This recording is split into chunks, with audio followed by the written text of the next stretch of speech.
let's go on to this classroom, this system within the school. And we can look at the classroom at two different aspects, the emotional and the physical environment of a classroom. First of all, a classroom has to be somewhere where it can make noise. Because to learn a language, you have to talk. You might be singing, you're going to be making noise, and you have to be somewhere where you're not going to be bothering other subject areas, perhaps, where they need quiet. Once again, not only do you have to be in a place where you can make noise, but you don't want a lot of outside noises interfering with what's going on. You don't want loud fans so that the students can't hear the comprehensible input they're going to hear. A classroom is going to have the language and the culture displayed.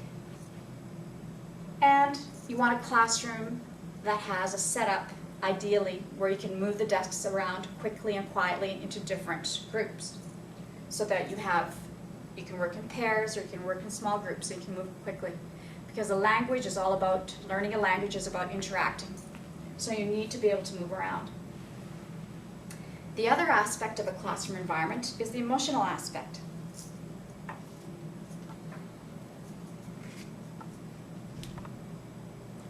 Students need to feel safe and secure.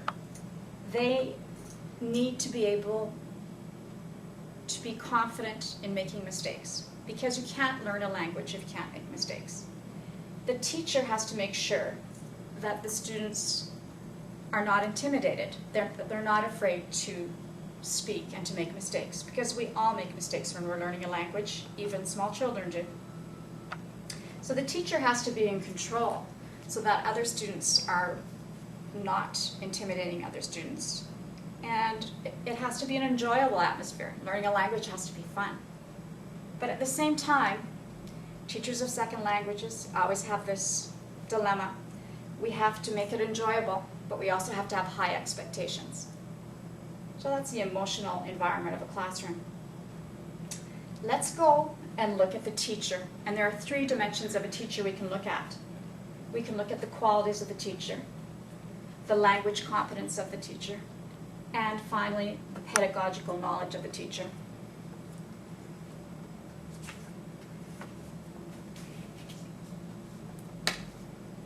First of all, a good and effective second language teacher has the qualities of any good teacher. They have to be a good communicator. They have to care and value all of their students. You have to be passionate and enthusiastic about your subject area. Any teacher has to be organized and hardworking, has to have good interpersonal skills, because teaching is all about relationships. And you have to have the ability to motivate.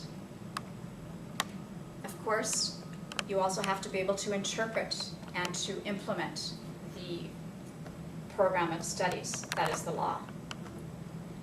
Because we're talking about second language and effective second languages, of course, a second language teacher has to have language competence.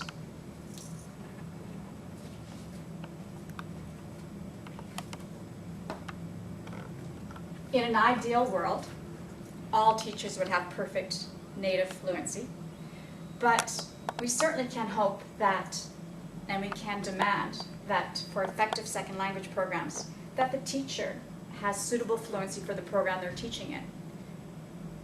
Perhaps the teacher of beginning elementary students will not have the same fluency as a teacher in an immersion program or a bilingual program at a senior level. But they should have suitable fluency for the program that they're in. And if we have a native speaker, or we could have people who've learned a second language, but they should have had the opportunity to go and study and live in a country where that language is spoken. Even native speakers should have some university courses so that they have this content knowledge of the language. It's not enough to have the language skills, but you also have to use the target language in class. And that's not to say that there's no place for the first language in a classroom. But as students are at a higher level, that L1, the first language should disappear in the language classroom. Next, we're going to look at the most important knowledge that a teacher of a second language has. And that's what Schulman calls the PCK, or the pedagogical content knowledge. And that's the intersection of this pedagogical knowledge and this language knowledge. And where will a teacher get this? Some teachers will learn it through trial and error, but the best place to get it is in the university. That's where you're going to get the theory of how people learn a second language and how to teach a second language. And behind all good practice is theory. But what is good practice? Good practice means that the teacher will provide a variety of comprehensible input. And this means that the children will hear, or the students will hear, different voices, different kinds of input, films, songs, recordings, different native speakers there in person, all kinds of different comprehensible input.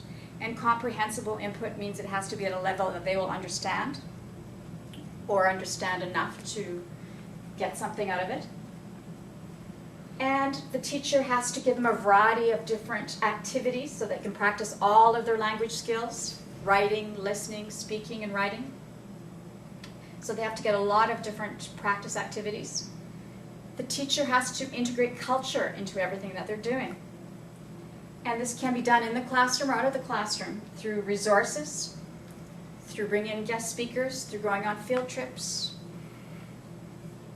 to bring in performers, exchanges. There's many ways this can be done. The teacher has to provide opportunities for the students to show what they've learned. And this should be in as authentic a situation as possible. And finally, the teacher has to assess what the student is doing.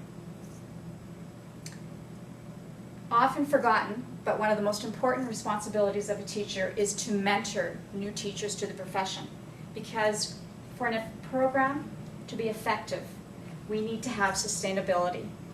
We need the program to continue once that experienced teacher leaves the classroom. We need new teachers to be prepared and ready to take over. So it's very important that a teacher realizes that one of his responsibilities is to mentor and to help new teachers to the profession. The last system of all these systems that contribute to an effective second language program is the university. And as I said, all of these systems are interrelated. It's at the university that teachers and future teachers are going to learn about theory. It's the university's responsibility, in collaboration with other teachers, to supervise and train new teachers. And again, once again, we see this intersection of the theory and practice.